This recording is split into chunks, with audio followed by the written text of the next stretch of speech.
His blood was warm on my hands when he fell. I can still smell the iron even now. I was a servant in the theater of Pompey that morning, March 15th, 44 BC. The sky was gray and heavy, like it knew something was coming. Caesar was late. Everyone waited in that stone hall that echoed with whispers. Senators stood in small groups, pretending to talk about politics, but their eyes kept moving. When Caesar finally entered, the room shifted. Men smiled too wide, too quick. Cassius was there. Brutus too. They greeted him like friends.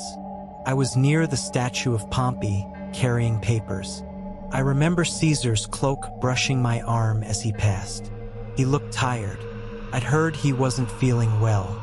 He took his seat, and for a few moments, it was silent except for the shuffling of sandals. Then one man stepped forward with a paper, begging Caesar to read it. Another came closer, then another. It happened fast. One man grabbed Caesar's shoulder. Another pulled his robe down. A knife flashed. The first stab made a sound I can't forget. A thick, wet sound, like cutting meat. Caesar gasped and tried to stand, but more blades came. They stabbed again and again. Blood hit the marble floor and ran toward my feet. Caesar looked around in shock, calling for help that didn't come. When he saw Brutus raise his dagger, he stopped fighting. He just said something. I couldn't hear all of it. Maybe you too.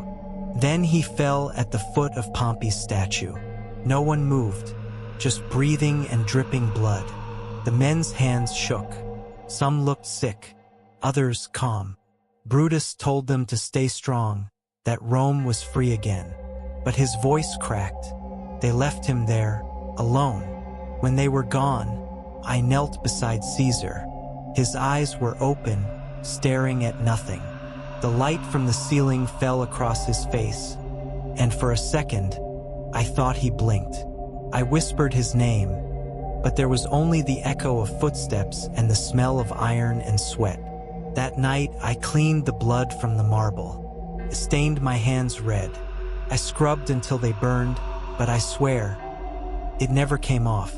And sometimes, when I walk past the theater after dark, I still hear the faint sound of sandals scraping on stone and someone gasping for breath.